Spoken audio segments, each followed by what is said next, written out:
Hey, what's up? New set is pretty cool, right? Yeah, we got budget cuts. The show's funding has gotten completely axed. So this is a temporary setup. Don't worry. We're working as hard as we can on it. What we're doing again? Oh yeah, video. Okay, yeah. Okay, 3, 2, 1. Pop. Country music as a genre is something that for pretty much my entire life has been very near and dear to my heart.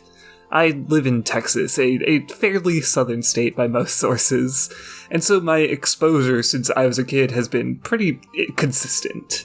It's really important, really nostalgic, and really close to me, which is what makes it so sad to see what's kind of happened to it. I probably don't need to tell you that in the wider zeitgeist, country is not the most well-respected music genre. Especially in the last decade or so, the popular perception of it has only soured more and more and more.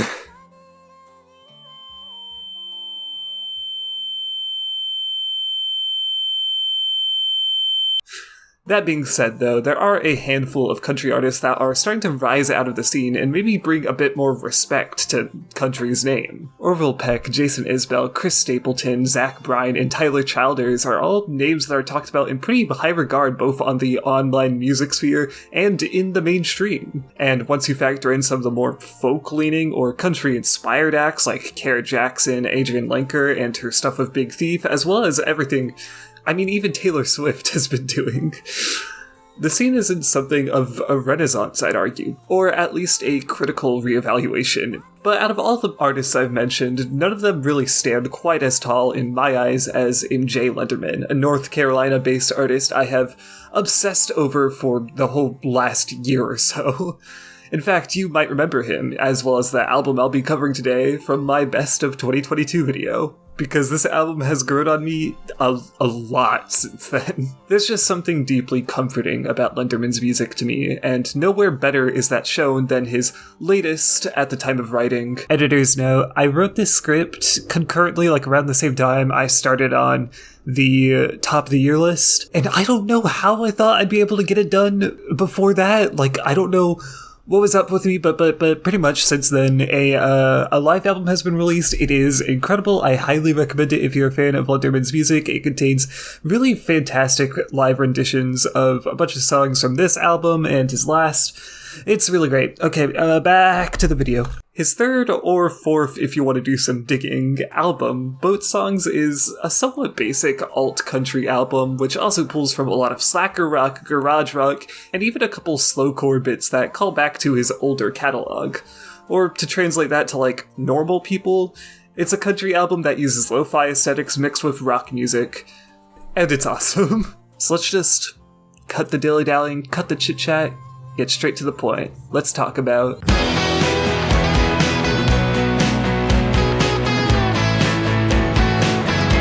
Boat Songs kicks off with an absolutely kick-ass intro, Hangover Game. And as any good album intro should be, it's a kind of perfect encapsulation of everything the project does. Hangover Game is a standout track on the LP, arguably even the best track, top 3 at very least. The way the guitar kicks off the track, sludgy, messy, yet absolutely ripping and maintaining a honky-tonk flair, it's a perfect tone setter. Then the basic repetitive drums that guide through the whole track, super compressed yet still punchy and driving. The gentle acoustic guitars contrasting the saturation and heaviness of the lead. And finally, Lenderman's perfectly shaky, boyish, and unassuming vocals that, while maybe not the most unique necessarily, bring a sort of down-to-earthness that further grounds the album in its bittersweet blue-collar tone. Sound-wise alone, it's just a near-perfect track, as long as you can stand a good amount of compression and roughness, which I certainly can. And this doesn't even take into account the lyricism at all, which is maybe my favorite aspect of Lenderman's music. He has a very no-frills style of writing, letting analogies naturally form themselves through blatant imagery rather than bothering with overly flowery language and deep, complex metaphors. Hangover Game being the prime example. It compares the story of the 1997 NBA Finals flu game in which Michael Jordan clutched out a victory against the Utah Jazz, scoring 38 points despite suffering from an apparent flu, to working while hungover. It's a simple yet aptly powerful comparison, taking this legend, this sports icon, and bringing him down to the level of the average working man. And yet, it seems like almost obvious, right? Lenderman is able to draw such clear connective threads in between the subjects, weaving metaphors together incredibly simply in a way that never feels heady or pretentious. It is what it is. It's a style of writing that is deceptively hard to pull off, but at its best, it's able to deliver strikingly devastating lines all without needing to say too much at all. And this record is full of shit like that. Take the next 3 tracks on the album: You Have Bought Yourself a Boat, TLC Cage Match, and Toontown. You Have Bought Yourself a Boat I won't dwell on because aesthetically it touches on a lot of the same sounds as Hangover Game, but it does have some of my favorite lines on the album about the smallest issues in life piling up to the point where they absolutely devastate you in the moment. TLC Cage Match and Toontown, though, do take a bit more of a turn into a slowcore vibe, almost being reminiscent of the works of artists like Jason Molina and his many projects. TLC Cage Match is yet another sports working class metaphor, drawing parallels between the testosterone-pumped wrestling stars getting beaten and battered for entertainment to the average person just doing what they can to get through the week. It has some of the most emotive vocals from Lenderman on the project, as well as some of the most intensely sad one-liners he's written. Toontown, on the other hand, is an even slower, somehow more sludgy and droning song, bordering on some of the ambient noise textures MJ played with on his Nash to Stoudemire side project, although it's certainly a much more beefed up and fully structured thing than anything on that project. With that being said, it does have some of the most gratifying progressions and noise-tinged builds of the entire project, as the whole song is essentially just one slow, lingering build to an emotional climax that feels like a freak-out that has been on the come-up for quite a long time. Skipping around a little bit, the tracks SUV and Dan Marino are by far the most lo-fi the album gets. You can almost hear the dust coming off the recording equipment on these tracks. They are the noisiest, ugliest songs on the album, and while that can be a little off-putting, Dan Marino in particular is a pretty hard sell at first. If you're willing to spend a bit of time with these songs, it's very much worth it. SUV is a super quick, raging anthem about a lost love with one of the angriest guitar tones on the entire album, absolutely drenched in a deep distortion contrasted by far-off screamed vocals. And Dan Marino, in contrast, is a super lackadaisical track about a chance encounter with the eponymous Dan Marino.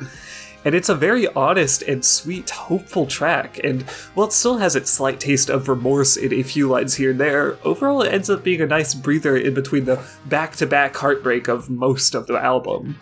Speaking of more uplifting tracks, You Are Every Girl to Me actually comes next, and it is an incredibly lovely and sweet tribute to MJ's girlfriend, as well as just a lovely portrait of wherever he was when he wrote it, kicking off of a punchy electronic beat before hitting you with the trademark distorted lead guitars. It's not the most complex song instrumentally, structurally, or anything like that, but it is just nice.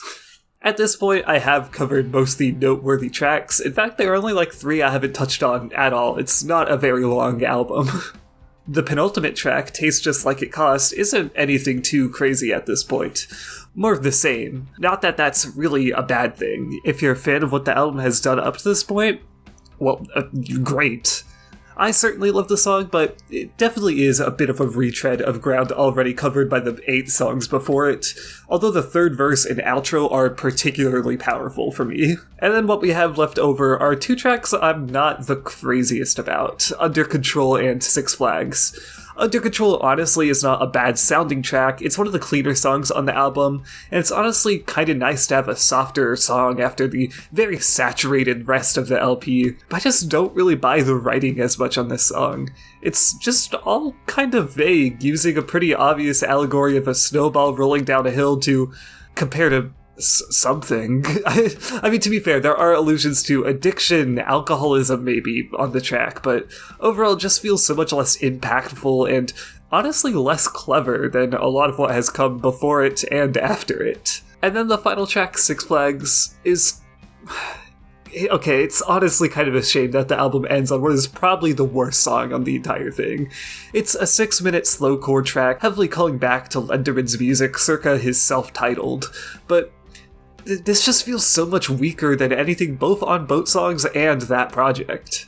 Instrumentally, the progression for the song just really isn't there, relying mostly on a pretty repetitive set of wavering, distorted guitars and sharp, repeating drum beats.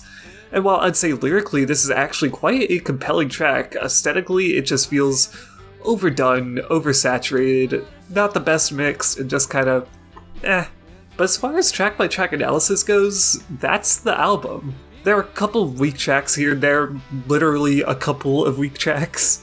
And it's arguable that the album doesn't really do that much to push its own sound, but I don't care. It's still fantastic regardless.